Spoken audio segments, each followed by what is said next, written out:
وَلَقَدْ يَسَّرْنَا الْقُرْآنَ لِلذِّكْرِ فَهَلْ مِن مُدَّكِرٍ۔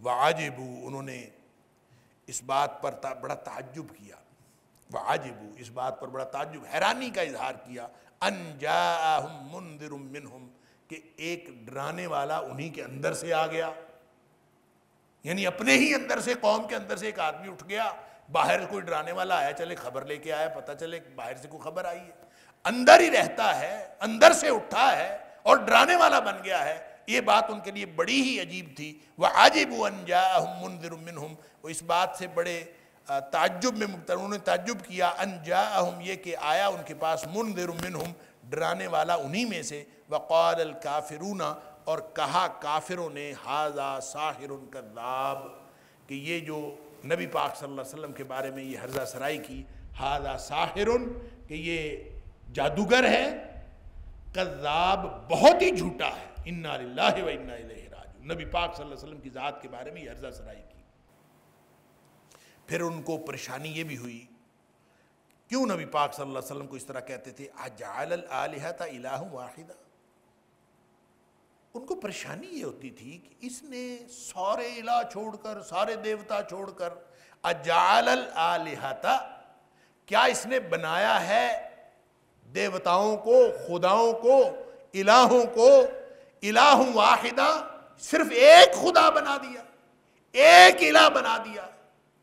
اور یہ بات ان کی سمجھ میں نہیں آتی تھی کہ اتنے سارے خداؤں کو چھوڑ کر، اتنے سارے باطل معبودوں کو چھوڑ کر، جب نبی پاک صلی اللہ علیہ وسلم توحید کا درس دیتے تھے، ایک الہ کی بات کرتے تھے، تو یہ بات ان کی سمجھ میں نہیں آتی تھی، اور وہ کہتے تھے اجعل الآلہۃ الہ واحدہ، یہ عجیب آدمی ہے کہ اس نے، یہ ہم میں سے ہی اٹھا ہے اور اس نے سارے الہوں کی مخالفت شروع کر دی ہے، اور یہ کہتا ہے کہ ایک الہ مانو، اجعل الآلہۃ، کہ اس نے بنا دیا ہے سارے معبودوں کی جگہ الہ واحدہ، ایک الہ، ان ھذا لشیء عجاب، یہ بات تو بڑی ہی عجیب ہے، ان ھذا لشیء عجاب، یہ بڑی عجیب بات ہے۔ اچھا، یہ میں نے ترجمہ کیا بڑی ہی عجیب بات ہے، یہ عجاب کا معنی ہے، ایک ہوتا ہے عجیب، جیسے عربی میں کہتے ہیں طویل، طویل، طویل کا مطلب ہوتا ہے لمبا، اور جب بہت ہی لمبا ہو تو اس کو کہتے ہیں طوال، تو یعنی بہت ہی لمبا، تو عجیب کو جب عجاب کہا جاتا ہے تو اس کا مطلب ہے بہت ہی عجیب، تو یہ مبالغے کا صیغہ ہے، ان ھذا لشیء عجاب، بھی بہت ہی عجیب بات ہے کہ اتنے سارے خداؤں کی جگہ وہ ایک خدا کی بات کرتا ہے، ایک الہ کی بات کرتا ہے، اس نے بنا دیا ہے، اجعل الآلہۃ، اس نے بنا دیا ہے الہوں کی جگہ الہا واحدہ، ایک الہ، ان ھذا لشیء عجاب، بڑی عجیب بات ہے۔ وانطلق الملأ منہم، اور چلے گئے، وانطلق، چلے گئے یا نکل گئے، الملأ، سردار، منہم، ان میں سے، ان امشوا واصبروا علی آلہتکم، یہ کہتے ہوئے چلے گئے، چلو اٹھو چلیں، واصبروا، اور ڈٹے رہو، علی آلہتکم، اپنے الہوں کے اوپر ڈٹے رہو، یہ کہہ کے چلے گئے، ان ھذا لشیء یراد، یہ تو کوئی ایسی چیز ہے جس کا ارادہ کیا جاتا ہے۔ یہ ہے وہ اس واقعے کی طرف اشارہ جو میں پہلے عرض کر رہا تھا کہ جو حضرت نبی اکرم صلی اللہ علیہ وسلم کے چچا حضرت ابو طالب کے پاس وفد آیا تھا، تو انہوں نے آ کے پوری گفتگو کی، سب کچھ کیا، نبی پاک صلی اللہ علیہ وسلم نے فرمایا ایک کلمہ، انہوں نے سنا، اب پریشان ہو کے وہ وہاں سے نکل گئے، اپنے تکبر اور مخالفت میں وہاں سے اٹھ کے نکلے، فی عزت و شقاق، اٹھ کے نکل گئے۔ اللہ تعالیٰ فرماتا ہے وانطلق الملأ منہم، وہ سردار اٹھ کے چلے گئے، ان امشوا واصبروا علی آلہتکم، ایک دوسرے کو یہ کہتے ہوئے اٹھو بھی، چلو چلے، چلتے ہیں، یعنی وفد ناکام رہا، اور یہ چوتھا اور آخری وفد ہے، یہ ناکام رہا، اور اس نے کہا چلتے ہیں، اٹھو چلیں، ان امشوا، چلیں، اٹھو چلو، واصبروا علی آلہتکم، نتیجہ آج کی گفتگو کا یہ نکلا ہے کہ اپنے جو باطل معبود ہیں، اپنے الہ ہیں، ان کے اوپر ڈٹے رہو، کوئی ضرورت نہیں ہے ان سے پیچھے ہٹنے کی. ہم تو آئے تھے صلح کرنے کے لیے کہ چلے ہم اپنے الہوں کو پوج لیتے ہیں, تم اپنے الہ کی بات کر لو, تم ہمارے الہوں کو برا نہ کہو, ہم تمہارے الہ کو برا نہیں کہتے, آپس میں صلح کی بات کر لیں. یہ صلح نہیں کرتا. انمشوا واصبروا علی آلہتکم, نکلو چلو چلیں اور اپنے اپنے الہوں کے اوپر ڈٹے رہو. یہ نتیجہ نکلا اس پورے ڈیلیگیشن کا, پورے وفد کا یہ نتیجہ نکلا. ان ھذا لشیء یراد, یہ تو کوئی ایسی چیز ہے جس کا ارادہ کیا جاتا ہے. یہ وہ معنی ہے جو اس کا لفظی معنی بنتا ہے. میں نے عرض کر دیا ان ھذا لشیء یراد, یہ کوئی ایسی چیز ہے جس کا ضرور ارادہ کیا جاتا ہے. اب اس کی تفسیر میں دو طرح سے تفسیر ممکن ہے اور دونوں طرح سے مفسرین نے تفسیر کی ہے. اور میں نے پہلے بھی کئی دفعہ آپ سے عرض کیا ہے کہ یہ قرآن کا اعجاز ہے کہ جہاں کہیں ایک یا دو یا تین تفسیریں کسی آیت یا کسی کلمے کی ممکن ہوتی ہیں تو یہ قرآن کا اعجاز ہے کہ اپنی اپنی جگہ وہ دونوں یا تینوں تفسیریں درست ہوتی ہیں. تو یہاں جو ان ھذا لشیء یراد, ترجمہ تو اس کا یہی ہے کہ بے شک یہ وہ چیز ہے جس کا لازماً ارادہ کیا. لشیء لازماً وہ چیز ہے, یراد جس کا ارادہ کیا جاتا ہے. اب یہ کیا کہہ کے گئے؟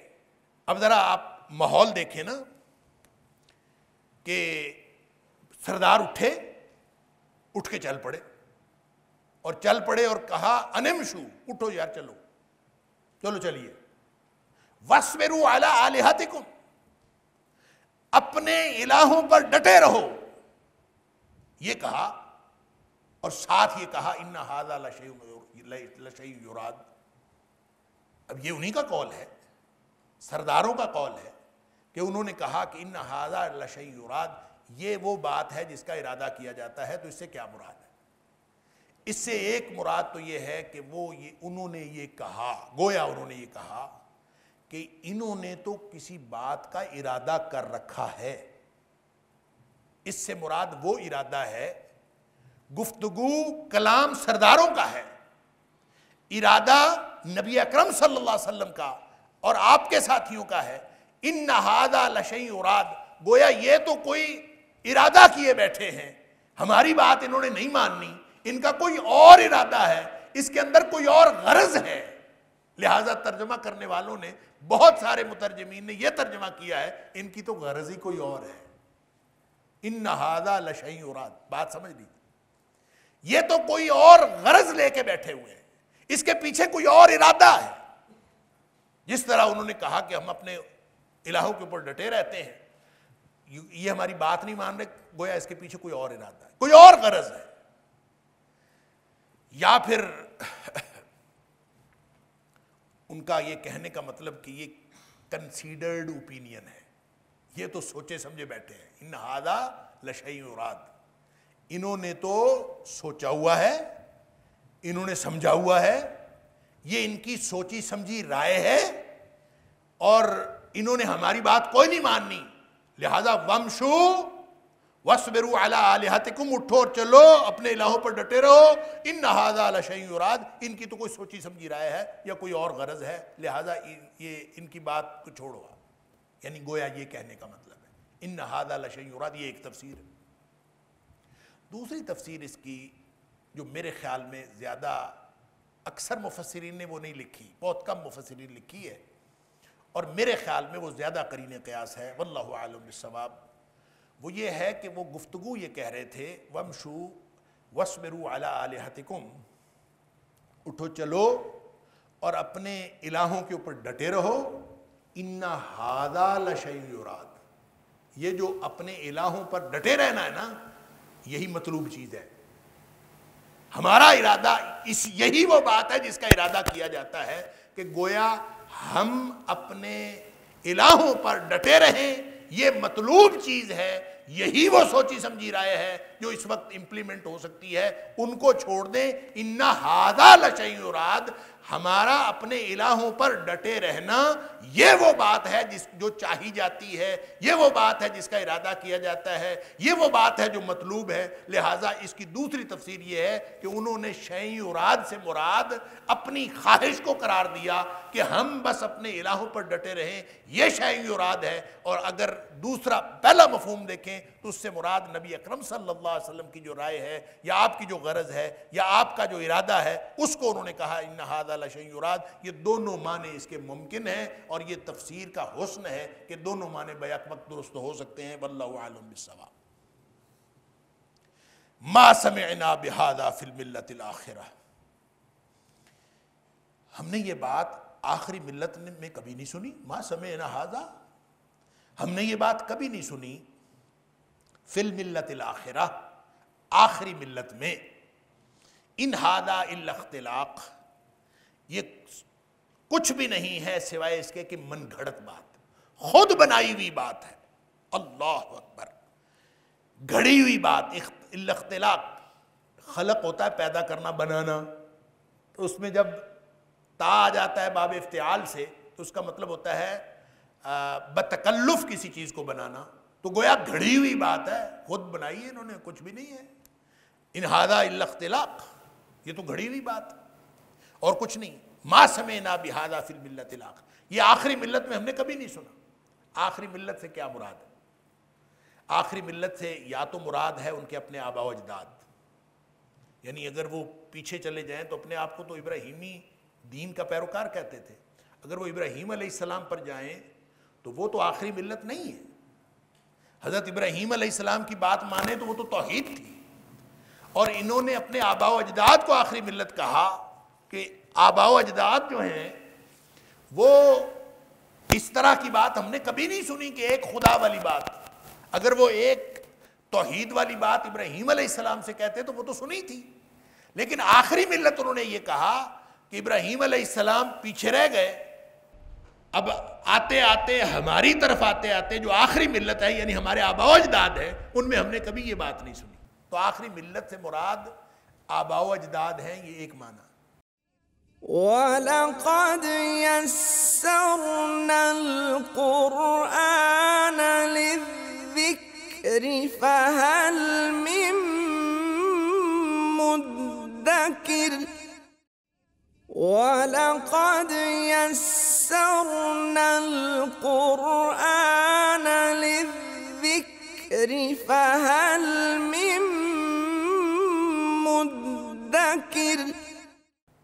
دوسرا معنی آخری ملت سے مراد یہ ہے کہ اس وقت کی جو موجود شریعت تھی، جس طرح بھی انہوں نے توڑ مروڑ لیا تھا، اس وقت کی موجود شریعت جو تھی وہ حضرت عیسیٰ علیہ السلام کی شریعت تھی۔ عیسیٰ علیہ السلام کی شریعت کو بھی تیسری صدی عیسوی کے بعد موڑ تروڑ کے انہوں نے بنا لیا عیسائیت۔ جب وہ حضرت عیسیٰ علیہ السلام کی شریعت تھی تو وہ شریعت اسلامیہ تھی، اس لیے کہ ہر نبی اسلام پر ہوتا ہے، اور وہ شریعت اسلامیہ ہی تھی۔ لیکن جب انہوں نے جیسے موسیٰ علیہ السلام کی جو موسوی شریعت ہے وہ بھی اسلام تھی، یہودیوں نے اس کو موڑ توڑ کے یہودیت بنا لیا، اور اسی طرح عیسائیوں نے جو حضرت عیسیٰ علیہ السلام کی شریعت تھی، جو شریعت اسلام تھی آخری شریعت، انہوں نے اس کو موڑ توڑ کے تیسری صدی عیسوی کے بعد اس کو عیسائیت بنا لیا، اور وہ جو عیسائیت تھی اس کے اندر بھی 3 خداؤں کا تصور تھا، ایک خدا کا، ایک الہ کا تصور اس میں بھی نہیں ہے۔ لہذا وہ کہتے ہیں کہ فی الملۃ الآخرہ، اگر ہم اس وقت کی موجود عیسائیت کو دیکھیں تو اس میں بھی واحد الہ کا تصور جو توحید کا تصور ہے اس میں بھی نہیں ہے، اس میں بھی تثلیث کا تصور ہے، 3 خداؤں کا تصور ہے، لہذا اس میں بھی نہیں سنی ہم نے۔ ما سمعنا بہذا فی الملۃ الآخرہ، اس کو ہم نے آخری ملت میں کوئی نہیں سنا، یعنی نہ اپنے آباء و اجداد میں سنا ہے اور نہ ہی عیسائیت میں سنا ہے۔ ان ھذا الا اختلاق، لہذا جب ہم نے سنا کوئی نہیں ہے تو اس کا مطلب ہے من گھڑت بات ہے، گھڑی ہوئی بات ہے۔ اللہ اکبر۔ اَأُنزِلَ عَلَيْهِ الذِّكْرُ مِن بَيْنِنَا، یہ ہے اصل میں ان کو جو تکلیف تھی، اور وہ باقاعدہ کہا کرتے تھے اَأُنزِلَ عَلَيْهِ الذِّكْرُ مِن بَيْنِنَا، کیا نازل کیا گیا ہے اس پر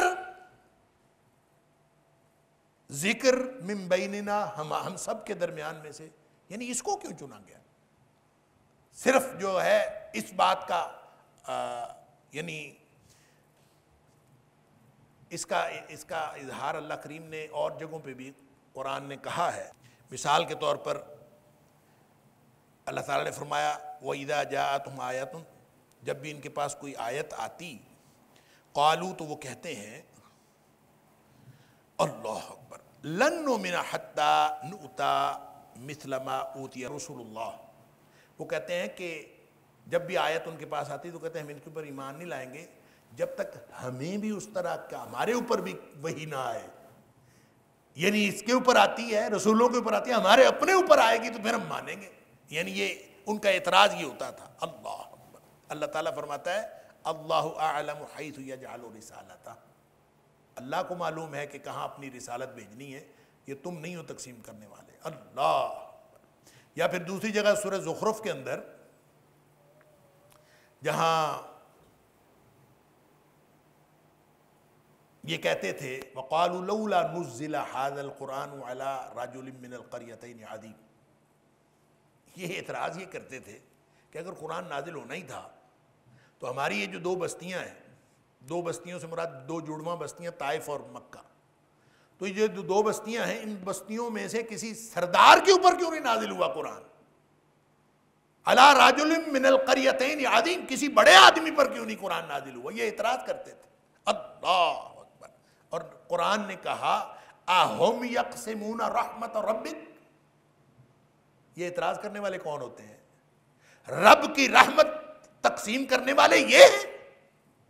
اہم، کیا یہ ہے؟ یقسمون رحمت ربک، رب کی رحمت تقسیم کرنے والے یہ ہیں؟ یہ ہے وہ اصل اعتراض جو ان کو تکلیف ہوتی تھی۔ یہاں بھی وہی بات انہوں نے کی، اَأُنزِلَ عَلَيْهِ الذِّكْرُ مِن بَيْنِنَا، کیا اس کے اوپر ذکر نازل ہوا ہے ہمارے درمیان میں سے؟ بل ہم فی شک من ذکری، اللہ اکبر، اللہ فرماتے ہیں کہ بل ہم، بلکہ وہ ہیں فی شک، شک میں، من ذکری، میری یاد کے بارے میں، میرے ذکر کے بارے میں، میری نصیحت کے بارے میں، یہ شک میں ہے، شک۔ اللہ، شک ایک ایسی کیفیت کو کہتے ہیں جب آدمی کسی ایک خیال کو دوسرے پر ترجیح نہ دے سکے، کوئی ایسی کیفیت ہو جائے کہ جب آدمی ایک خیال کو دوسرے پر ترجیح نہ دے سکے تو شک ہے۔ ان کو معلوم تھا کہ حق ہے قرآن، لیکن چونکہ یہ ماننا نہیں چاہتے تھے، اور ماننا نہ ماننا بھی ان کو اطمینان نہیں دیتا تھا، نہ ماننا اطمینان دیتا تھا، نہ ماننا اطمینان دیتا تھا۔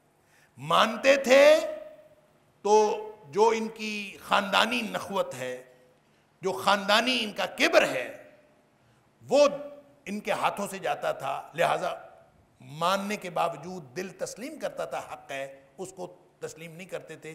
اس کیفیت کو کہ کسی ایک کیفیت کے اوپر دوسری کو ترجیح نہ دے سکنا، اس کو شک کی کیفیت کہتے ہیں۔ تو قرآن کہتا ہے بل ہم فی شک من ذکری، یہ جو ان کو تکلیف ہے نا، یہ جو کہتے ہیں اس پر کیوں قرآن نازل ہوا، ہمارے اوپر کیوں نہیں نازل ہوا، اس کو کیوں چنا گیا، ہمیں کیوں نہیں چنا گیا، کسی بڑے کو کیوں نہیں چنا گیا، یہ کیوں نہیں کیا گیا، تو یہ اصل میں شک کی کیفیت میں، اور جتنا شک بندے کو پریشان کرتا ہے نا، اللہ اکبر، آدمی چاہے یقین ہو اور چاہے جھوٹی بات پر ہی ہو، وہ اطمینان کا باعث ہوتا ہے، اور جو شک ہوتا ہے نا وہ انسان کو تو کھا جاتا ہے۔ اللہ فرماتا ہے بل ہم فی شک من ذکری، یہ میری نصیحت کے بارے میں شک میں، تو شک میں ہیں اور پھر اس مصیبت میں پھنسے ہوئے ہیں، اور یہ بار بار نبی پاک صلی اللہ علیہ وسلم کے اوپر اور قرآن کے اوپر ہرزہ سرائی کرتے ہیں۔ بل لما یذوقوا عذاب، بلکہ ابھی تک انہوں نے عذاب نہیں چکھا، یعنی اس شک کی کیفیت میں، جس عذاب کی کیفیت میں مبتلا ہے نا، شک کی وجہ سے جس عذاب کی کیفیت میں مبتلا ہے، یہ تو کچھ بھی نہیں ہے، اصل عذاب تو بعد میں آنے والا۔ بلکہ لما یذوق العذاب، لم ہوتا نا، لم یذوق العذاب ہوتا تو اس کا مطلب ہوتا ہے کہ انہوں نے عذاب نہیں چکھا۔ لما کا معنی ابھی تک عذاب نہیں چکھا، ابھی تک تو انہوں نے عذاب نہیں چکھا، جب عذاب چکھیں گے تو ان کو پتہ چلے گا یہ جو کیفیت جس شک کی کیفیت میں مبتلا ہے یہ بھی عذاب کی سی کیفیت ہے، لیکن اصل عذاب تو انہوں نے ابھی تک چکھا نہیں ہے۔ ام عندہم خزائن رحمت ربک العزیز الوہاب، اللہ، یہ ہے وہی بات جو ابھی ہم نے سورہ انعام اور سورہ زخرف کے حوالے سے ابھی میں نے آپ کے سامنے رکھی، کہ اللہ تعالیٰ فرماتا ہے کہ یہ ان کو تکلیف ہے، کہ یہ کہتے ہیں کہ ایسے ہو جائے ایسے ہو جائے، ہمیں بھی قرآن ملے، تو اللہ تعالیٰ فرماتا ہے اللہ اعلم حیث یجعل رسالتہ، اللہ جانتا ہے کہ کہاں اس نے رسالت دینی ہے۔ پھر اہم یقسمون رحمت ربک، کیا یہ خود یہ ہیں رحمت تقسیم کرنے والے، رب کی رحمت تقسیم کرنے والے؟ تو وہ اسی بات کو اللہ کریم نے یہاں اس طرح ارشاد فرمایا ہے، ام عندہم خزائن رحمت ربک العزیز الوہاب، سبحان اللہ، کیا ان کے پاس خزانے ہیں؟ ام عندہم خزائن رحمت ربک، تیرے رب کی رحمت کے خزانے ہیں کیا ان کے پاس؟ العزیز الوہاب، وہ رب جو غلبے والا ہے، عزت والا ہے، الوہاب اور عطا کرنے والا ہے۔ تو الوہاب کون ہے؟ اللہ کی ذات، اور العزیز کون ہے؟ اللہ کی ذات۔ دیکھیں بعض لوگ پوچھتے ہیں عزیز نام رکھنا جائز ہے، وہاب نام رکھنا جائز ہے؟ یہ اللہ کا نام ہے۔ قادر نام رکھنا جائز ہے؟ سمجھ لیجئے بات کو، القادر اللہ کا نام ہے، قادر نہیں اللہ کا نام۔ الوہاب اللہ کا نام ہے، وہاب اللہ کا نام نہیں ہے۔ العزیز اللہ کا نام ہے، جیسے العلی اللہ کا نام ہے، علی اللہ کا نام نہیں ہے۔ لہٰذا جب ال کے بغیر آپ رکھیں گے تو کوئی بھی نام رکھا جا سکتا ہے، علی نام رکھا جا سکتا ہے، قادر نام رکھا جا سکتا ہے، وہاب نام رکھا جا سکتا ہے، اور عزیز بھی نام رکھا جا سکتا ہے۔ اس کا مطلب یہ ہوگا اس کا وہ ایک کامن ناؤن ہے، لیکن جب ال ساتھ لگے گا تو وہ پراپر ناؤن بن جائے گا، اور پراپر ناؤن کا مطلب ہے وہ سوائے اللہ کے اور کوئی نہیں۔ الوہاب اللہ کے علاوہ کوئی نہیں، اصل عطا کرنے والا اللہ کے علاوہ کوئی نہیں۔ العزیز اصل غلبے اور عزت والا اللہ کے علاوہ کوئی نہیں، سبحان اللہ۔ وہ العزیز ہے اور الوہاب ہے تیرا رب، تو کیا ام عندہم خزائن رحمت رب، تیرے رب کی رحمت کے خزانے کیا ان کے پاس ہیں؟ یہ جو بیٹھ کے تقسیم کرتے ہیں کہ یہ فلاں کے پاس کیوں آیا اور فلاں کے پاس کیوں نہیں آیا، ذالک فضل اللہ یؤتیہ من یشاء من عبادہ، یہ اللہ کا فضل ہے، اللہ جس کے اوپر چاہتا ہے اپنے بندوں میں سے نازل فرماتا ہے۔ ام لہم ملک السماوات والارض وما بینہما، یا پھر ان کے پاس بادشاہت ہے زمین و آسمان کی، وما بینہما، اور جو کچھ زمین و آسمان کے درمیان میں ہے، ساری بادشاہت ان کے پاس ہے۔ یہ سوال ہے استفہامی انداز میں، گویا اللہ فرما رہے ہیں ان کے پاس کچھ بھی نہیں ہے، سارا اختیار تو اللہ کے پاس ہے۔ فَلْيَرْتَقُوا فِي الْأَسْبَابِ، یعنی کیا زمین و آسمان کی اور آسمان کے درمیان کی، زمین و آسمان کے درمیان کی ساری بادشاہت ان کے پاس ہے۔ فَلْيَرْتَقُوا فِي الْأَسْبَابِ، پھر کیا یہ اسباب کے ذریعے سے اوپر چڑھ جائیں؟ فَلْيَرْتَقُوا، پس یہ چڑھ جائیں، اوپر چڑھ جائیں، فی الاسباب، اسباب کے ذریعے۔ اسباب جو ہے نا سبب کی جمع ہے، سبب کا معنی رسی بھی ہوتا ہے، سبب کا معنی سیڑھی بھی ہوتا ہے، سبب کا معنی دروازہ بھی ہوتا ہے۔ اصل میں سبب ہر اس چیز کو کہتے ہیں جس کے ذریعے کہیں پہنچا جائے، یعنی کسی بھی چیز کو جو جس کے ذریعے کہیں پہنچا جائے اس کو سبب کہتے ہیں۔ تو سیڑھی کے ذریعے بھی پہنچا جا سکتا ہے، رسی کے ذریعے بھی پہنچا جا سکتا ہے، دروازے کے ذریعے بھی پہنچا جا سکتا ہے۔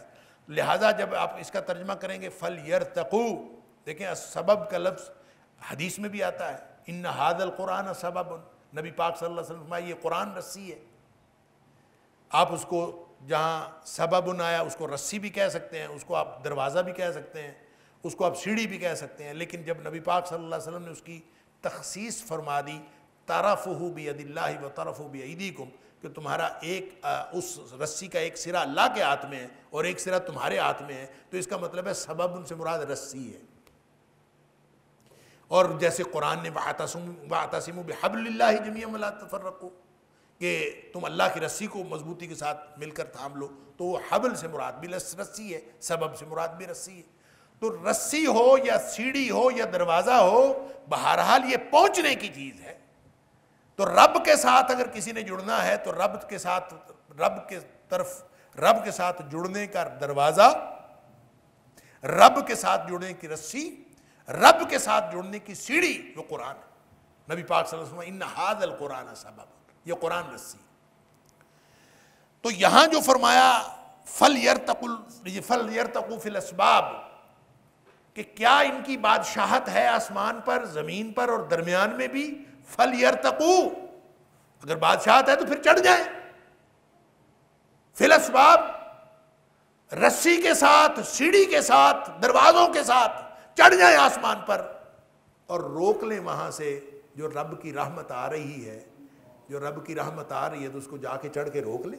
فَلْيَرْتَقُوا فِي الْأَسْبَابِ، پہ چڑھ جائیں نا، اگر ان کے پاس کوئی اختیار ہے تو پھر چڑھیں۔ فَلْيَرْتَقُوا، پس چڑھیں پھر، فِي الْأَسْبَابِ، رسی پر، سیڑھیوں پر، سیڑھی پر کہہ دیں آپ کہ سیڑھی پر چڑھ جائیں، اللہ اکبر، یا رسیوں کے ذریعے چڑھ جائیں۔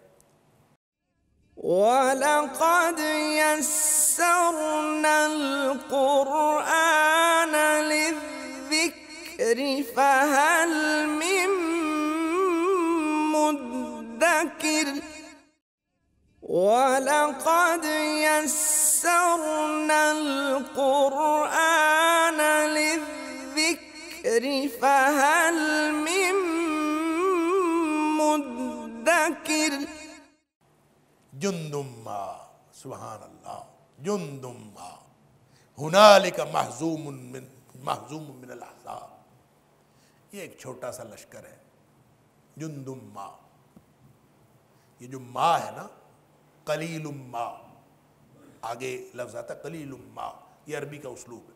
جب یہ ما آتا ہے تو اس کا مطلب ہوتا ہے اکلت شیئا ما، میں نے تھوڑی سی چیز کھائی ہے۔ جندم ما، چھوٹا سا لشکر ہے، کوئی حقیقت نہیں۔ جندم ما، حقیر سا لشکر ہے۔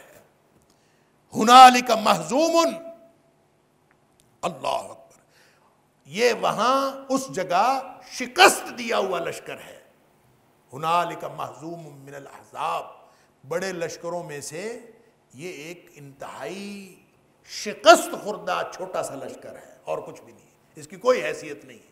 جندم ما، چھوٹا سا لشکر ہے، ہنالکا، اس جگہ، محزوم من الاحزاب، یہ شکست خوردہ ہے، من الاحزاب، احزاب میں سے، بڑے لشکر، حزب بڑے لشکر کو کہتے ہیں، جندم ما چھوٹا سا لشکر ہے، چھوٹا سا لشکر ہے، بڑے لشکروں میں سے یہ شکست خوردہ ہے، اس کی کوئی حیثیت نہیں۔ اللہ اکبر، جیسے قرآن نے کہا سَيُهْزَمُ الْجَمْعُ، یہ جو ان قریب یہ سارے کا سارا لشکر شکست کھانے والا ہے۔ تو جندم ما، چھوٹا سا لشکر ہے، ہنالکا محزوم من الاحزاب، بڑے لشکروں میں سے یہ شکست خوردہ ہے۔ کذبت قبلہم قوم نوح وعاد وفرعون وذو الاوتاد، جھٹلایا اس سے پہلے قوم نوح علیہ السلام کی قوم نے، وعاد اور عاد کی قوم نے، وفرعون اور فرعون نے جھٹلایا، ذو الاوتاد جو میخوں والا تھا، میخوں والے فرعون نے جھٹلایا۔ یہ میخوں والا جو ہے وتد میخ کو یا کیل کو کہتے ہیں، اس کی جمع ہے اوتاد۔ تو یہ اللہ کریم نے فرعون کو ذی الاوتاد اور جگہ پہ بھی فرمایا، وفرعون ذی الاوتاد، تو یہ میخوں والا، میخوں والے سے کیا مراد ہے؟ بعض کا خیال یہ ہے کہ میخوں والا اس لیے فرمایا کہ وہ بدبخت اتنا ظالم تھا کہ وہ اپنے جو مخالفین تھے ان کو سزا اس طرح دیا کرتا تھا کہ ان کے سر کے اوپر، ان کے ہاتھوں کے اوپر، ان کے پاؤں کے اوپر میخیں گاڑ دیتا تھا، یعنی دیوار کے ساتھ کھڑا کر کے ان کو ہر طرف سے ان کی میخیں گاڑ دی جاتی تھی، یا زمین پر لٹا کے اس کے اوپر میخیں گاڑ دی جاتی۔ یہ اس کے ظلم کا ایک انداز تھا، تو اس لیے اس کو میخوں والا کہا۔ تو بعض نے کہا کہ نہیں، میخوں والا فرعون اس لیے کہا کہ اس کی جو سلطنت ہے وہ بہت مضبوط تھی، اور جیسے کیلوں سے جڑی ہوئی کوئی چیز مضبوط ہوتی ہے تو تو اس کی مضبوطی کا اظہار کیا گیا ہے. ذو الاوتاد کا مطلب کہ وہ میخوں والا ہے کہ بہت مضبوط اس کی سلطنت تھی. دونوں باتیں ٹھیک ہو سکتی ہیں، لیکن صحیح بات یہی محسوس ہوتی ہے کہ ذو الاوتاد کہ جب قرآن نے خصوصیت کے ساتھ اس کی بات کی تو مضبوطی تو بہت سارے جو ہے وہ بادشاہ اور سردار جو ہیں ان کی سرداری کی تھی. تو یہ ہو سکتا ہے کہ یہ اس کا تعلق اس کی سزا کے ساتھ ہی ہو جو وہ سزا دیتا تھا. وَفِرْعَوْنُ ذُو الْأَوْتَادِ یا اس کی مضبوطی کے ساتھ بھی تعلق ہو سکتا ہے، واللہ اعلم.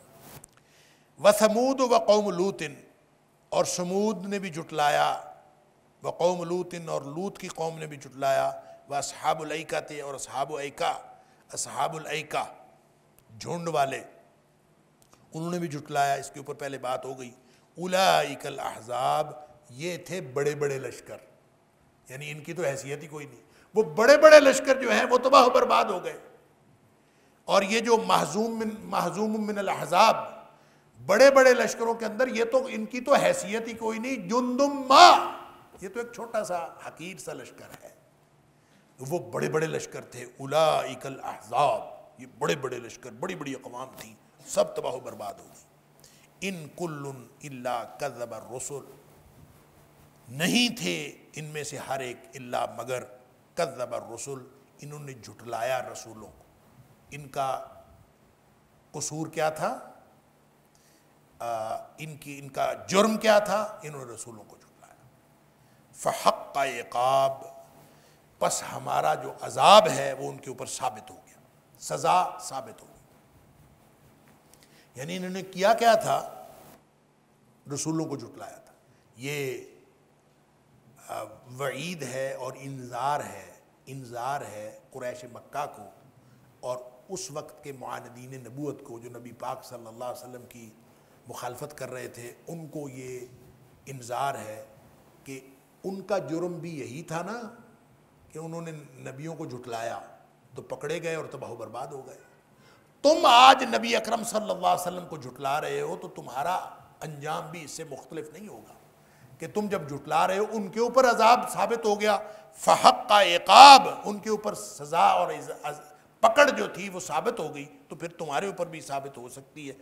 جیسے اللہ کریم نے سورہ عنکبوت کی آیت نمبر 40 کے اندر اس کو یوں فرمایا فَكُلًّا أَخَذْنَا بِذَنبِهِ یہ جتنے بھی تھے یہ اپنے گناہوں کی وجہ سے پکڑے گئے، اپنے گناہوں کی پاداش میں پکڑے. فَكُلًّا أَخَذْنَا بِذَنبِهِ ان میں سے ہر ایک کو ہم نے ان کے جرم کی وجہ سے پکڑا.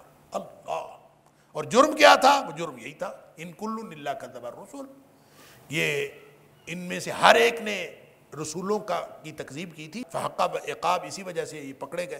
تو اللہ فرماتا ہے فَكُلًّا أَخَذْنَا بِذَنبِهِ فَمِنْهُمْ مَنْ أَرْسَلْنَا عَلَيْهِ حَاسِبًا ان میں سے کچھ تو وہ ہے جن کے اوپر ہم نے پتھر برسائے. اللہ اکبر. وَمِنْهُمْ مَنْ أَخَذَتْهُ الصَّيْحَةُ ان میں سے کچھ لوگ ایسے تھے جن کو چنگھاڑ نے ایک چیخ نے آن پکڑا.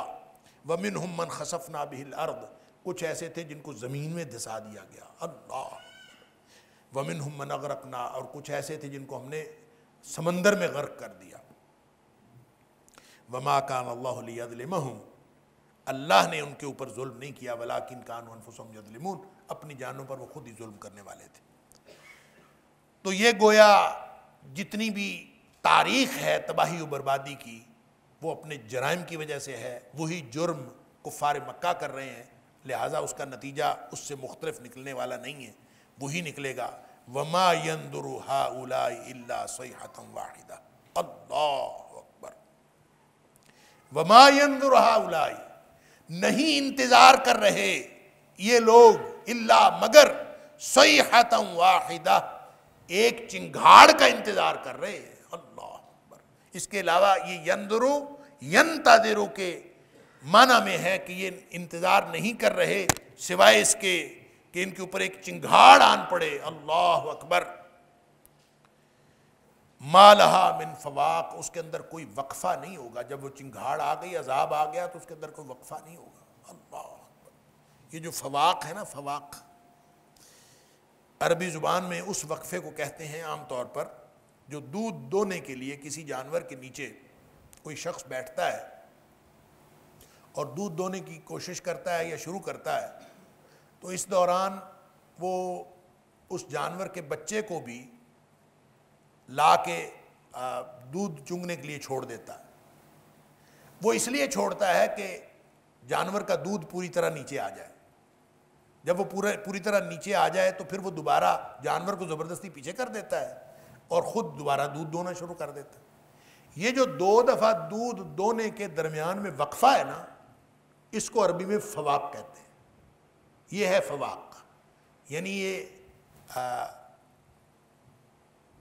اپنے لفظ کے اعتبار سے یہ اس وقفے کو کہتے ہیں کہ یہ سمجھ آ جائے کہ اتنا تھوڑا وقفہ جو ہے اتنا بھی اس عذاب میں نہیں ہوگا جو عذاب ان کے اوپر آنے والا ہے۔ اللہ اکبر، یہ گویا ان کو ایک وعید تھی، ایک انذار تھا کہ ما لہا من فواق، اتنا بھی وقفہ نہیں ہوگا۔ یہ سارے ایک چنگھاڑ کا انتظار کر رہے ہیں، اس کے اندر اتنا وقفہ بھی نہیں ہوگا۔ وقالو، اور پھر اوپر سے ایک مجرم اور اوپر سے ان کی ہرزہ سرائی دیکھیں۔ وقالوا ربنا عجل لنا قطنا قبل یوم الحساب، اللہ اکبر۔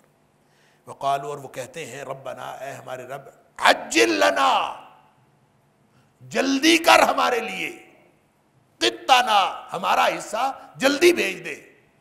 یعنی جب ان کو کہا جاتا ہے تمہارے اوپر عذاب آنے والا ہے تو بجائے اس کے کہ عذاب سے ڈریں، یہ پتہ کیا کہتے ہیں؟ فوری طور پر عذاب نازل کر دے ہمارے اوپر، کوئی ضرورت نہیں ہمیں انتظار کرنے کی۔ ربنا عجل لنا قطنا قبل یوم الحساب، یوم حساب تو پتہ نہیں بہت دور ہے، تو اے اللہ تو ہمارا، عجیب بات ہے، ربنا، اے ہمارے رب، یعنی رب کو پکار کر عذاب مانگ رہے ہیں۔ یہ وہی بات ہے جو اللہ تعالیٰ نے سورہ انفال کے اندر فرمائی۔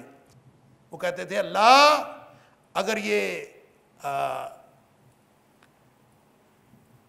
ھذا ھو الحق من عندک، اگر یہ قرآن حق ہے تیری طرف سے، یا نبی پاک صلی اللہ علیہ وسلم تیری طرف سے حق ہے، فامطر علینا حجارۃ من السماء، تو آسمان سے ہمارے اوپر پتھر نازل کر دے یا ہمارے اوپر کوئی دردناک عذاب بھیج دے۔ یعنی اس طرح کی باتیں گویا ازراہ مذاق، ازراہ تفنن یہ بات کرتے تھے کہ اللہ ہمارے اوپر تو عذاب نازل کر دے، اور یہی بات بھی انہوں نے ازراہ تفنن ہی کہی۔ وقالوا ربنا عجل لنا قطنا قبل یوم الحساب، کہ اے ہمارے رب ہمارے اوپر جلدی ہمارا حصہ بھیج دے، عذاب کا حصہ، قبل یوم الحساب، یوم حساب سے پہلے پہلے۔ اصبر علی ما یقولون، اے حبیب صلی اللہ علیہ وسلم آپ صبر کریں، علی ما یقولون، یہ جو عرضہ سرائی کرتے ہیں آپ اس پر صبر کریں۔ وَاذْكُرْ عَبْدَنَا داود، اور ہمارے بندے داود کو یاد کر لیا کریں۔ یہ وہ بات ہے جو میں نے شروع میں عرض کی کہ داود علیہ السلام کا ذکر، سلیمان علیہ السلام کا ذکر اور دیگر انبیاء کا ذکر یہاں پہ صرف اور صرف اس لیے ہے کہ نبی کریم صلی اللہ علیہ وسلم کو صبر کی تلقین کی گئی ہے، اور ان انبیاء کا تذکرہ اس استدلال کے طور پر ہے کہ نبی پاک صلی اللہ علیہ وسلم کی ذات حق ہے، آپ کا لایا ہوا قرآن حق ہے، آپ کا لایا ہوا اسلام حق ہے، اور نبی پاک صلی اللہ علیہ وسلم کو صبر کی تلقین ہے۔ اصبر کہا جا رہا ہے، اے حبیب صلی اللہ علیہ وسلم آپ صبر کیجئے، علی ما یقولون، اس بات پر جو یہ کہتے ہیں اس پر آپ صبر کیجئے۔ وذکر، اور یاد کیجئے، عبدنا ہمارے بندے کو، کون ہمارا بندہ؟ داود علیہ السلام پر، داود علیہ السلام ہمارے بندے کو یاد کیجئے، ذل ایدی، جو قوت والا تھا، جو صاحب قوت تھا، ذل اید، آدھا یعیدو، جس سے تائید ہم اردو میں بھی استعمال کرتے ہیں، اس کا مطلب ہوتا ہے کسی کو قوت بخشنا۔ تو ذل اید کا مطلب قوت والا، جو صاحب قوت تھا۔ انہو اواب، وہ صرف صاحب قوت نہیں تھا بلکہ وہ بہت ہی زیادہ رجوع کرنے والا تھا، بہت ہی زیادہ توبہ کرنے والا تھا۔ انہو اواب، وہ بہت ہی زیادہ توبہ کرنے والا تھا۔